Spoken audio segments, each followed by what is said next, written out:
আসসালামু আলাইকুম রহমতুল্লাহ। ঈদ মুবারক। ঈদের শুভেচ্ছা রইল। প্রবাসীদের ঈদ মানেই নামাজ পড়ে ঘুমানো, তো পাশাপাশি একটু বিনোদনের জন্য বের হলাম সমুদ্র পার, মাছ ধরতে চলে আসলাম সকলে মিলে। ভাই ভাই আমরা ঈদের পরের দিন আসছি মাছ ধরতে। হ্যাঁ, তুমি এটা ডান দিকে কিনতে পারো না?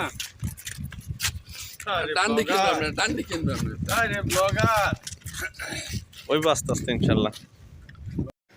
যেমনটা ভেবেছিলাম তেমনটা না, সমুদ্র প্রচুর উত্তাল ছিল, প্রচুর ঢেউ ছিল, তো পানির পরিমাণও বেশি ছিল। তো যেরকম ভেবেছিলাম যে পানি একটু কম থাকলে কাঁকড়া উঠবে, তো তেমন ছিল না। তো ঘন্টাখানিক থাকার পরে অবশ্য পানি কমেছিল। আমাদের ক্যাম্প থেকে সমুদ্র দূরত্ব অনেক, তো সেক্ষেত্রে হাঁটতে হাঁটতে অনেক সময় লেগে গেছিলো। আমরা একটু আগে চলে আসলাম সাদিকদের পিছনে ফেলে, তো তারা আসলো। এখানে একটা পান করি হাঁস দেখলাম, মাছ খায়।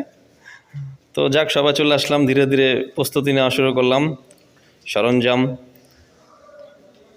সুতার সাথে বড়শি গেঁথে সবাই ব্যস্ত হয়ে গেলাম যার যার পজিশন নেওয়ার জন্য।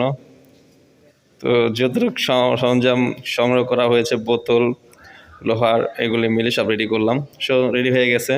তো এবার প্রস্তুতি, ঝাঁপিয়ে পড়ো কাঁকড়া শিকারে সবাই মিলে।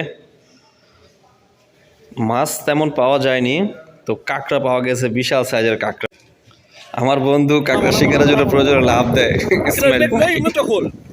সে একটা অনেক কষ্ট করে সংগ্রহ করছে, জালি দিয়ে নেট দিয়ে ধরে আনছে অনেক কষ্ট করে। হালা দে, উল্টা করে হালা দে। এই লাইভ কাঁকড়া।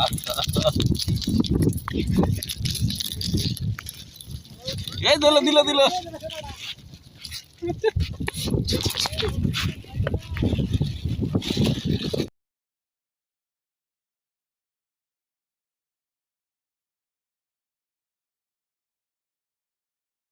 সমুদ্রের পাড়ে ধনে পাতা চারা গাছ হইয়া ধন্যা বলে, ধন্যা দানা হয়ে গেছে গা। আলহামদুলিল্লাহ, মরুভূমির বুকে অবহেলিত গাছগুলি খুব ভালোভাবে জন্মায়। এই যে শিকড় দেখেন, এই যে শিকড় মাটি সহ উঠাইলাম।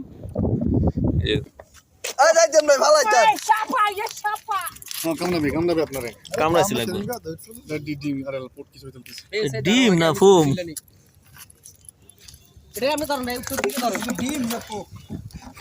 ফুমের মতো লাগলো। দীর্ঘ 6 দিনের ছুটি উপভোগ করতে সমুদ্র চলে আসা, তো মাছ ধরলাম, খুব আনন্দ করলাম। তেমন বেশি একটা মাছ পাওয়া যায়নি। তো পরবর্তীতে প্রায় দুপুরোক্ত হয়ে গেছে, তো আমরা নামাজ পড়বো, খাবার খাবো। এই জন্য পরিবার ছেড়ে নতুন দেশ, নতুন মানুষের সাথে সময় পার করা, আবার 6 দিন পরে কাজে চলে যেতে হবে, আবার সেই কর্মব্যস্ততা। দিনের বেলায় বেশি কাঁকড়া শিকার করতে পারিনি, তাই রাত্রে আবার চলে আসা হয়েছিল। অনেক কাঁকড়া পাওয়া গেছে, প্রচুর পরিমাণের। রাত্রে মাছ এবং কাঁকড়া দুটোটাই বেশি পাওয়া যায়, তো অনেক রাত পর্যন্ত এটি শিকার করা হয়েছে।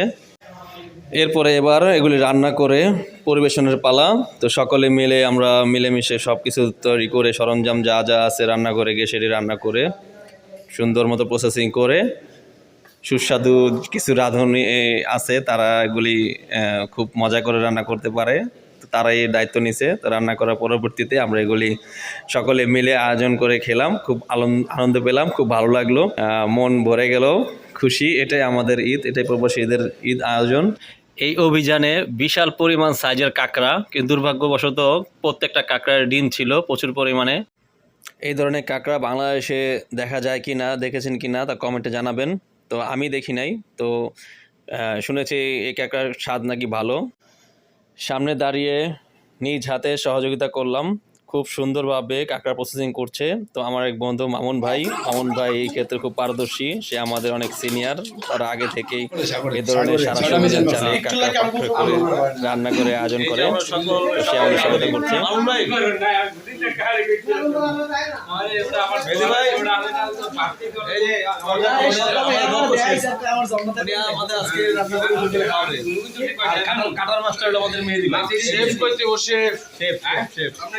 আমাদের ফোরকান ভাই ধোয়া পাকলির জন্য খুব বিখ্যাত। সেও অনেক কষ্ট করছে, কাঁকড়া ধরার ক্ষেত্রে সে অনেক কষ্ট করছে, পানিতে নেমে প্রচুর পরিশ্রম করছে। তাই সে দোয়ার দায়িত্বটা নিয়েছে। আদা রসুন যা যা কাটালাই করে যতটুকু সহায়তা করলাম, পাশাপাশি একটু রাঁধুনি হওয়ার চেষ্টা করলাম। খুন্তি দিয়ে রান্না করা শিখতাছি, ট্রেনিং চলতেছে। তো বাকিটা আমাদের রাঁধুনি মামুন ভাই করছে। তো মামুন ভাই খুব ভালো রাঁধে, তো তার রান্না খাওয়ার জন্য অনেকেই ভিড় জমায়। তো আমরা এক প্রসাদ ছাদে চলে গেলাম, খাবার আয়োজন করলাম, ভাত ভুত সব রেডি করে 2 ভাগে ভাগ হয়ে বিভক্ত হয়ে গেলাম। যেই ভাগে বেশি সেই ভাগে আমরা বসে পড়লাম। মামুন ভাই জানে আমি ঝাল খেতে পারি না, তাই আমার জন্য বিশেষ করে ঝাল কম দিছে। তো আলহামদুলিল্লাহ খুব মজা হয়েছে, খুব সুস্বাদু হয়েছে। তো আপনাদের জন্য ভিডিওটা বানালাম যাতে প্রবাসী হিসাবে আমরা একটু আনন্দ থাকার চেষ্টা করি। ভিডিওটি ভালো লাগলে শেয়ার করবেন। প্রবাস জীবন মানেই কষ্ট, তো কষ্টের মাঝে খুঁজে নিতে হবে আনন্দ। সবাই ভালো থাকবেন, সকলের সুস্বাস্থ্য কামনা করে বিদায় নিচ্ছি। প্রবাসী বিনোদন বার্তার সাথে থাকুন।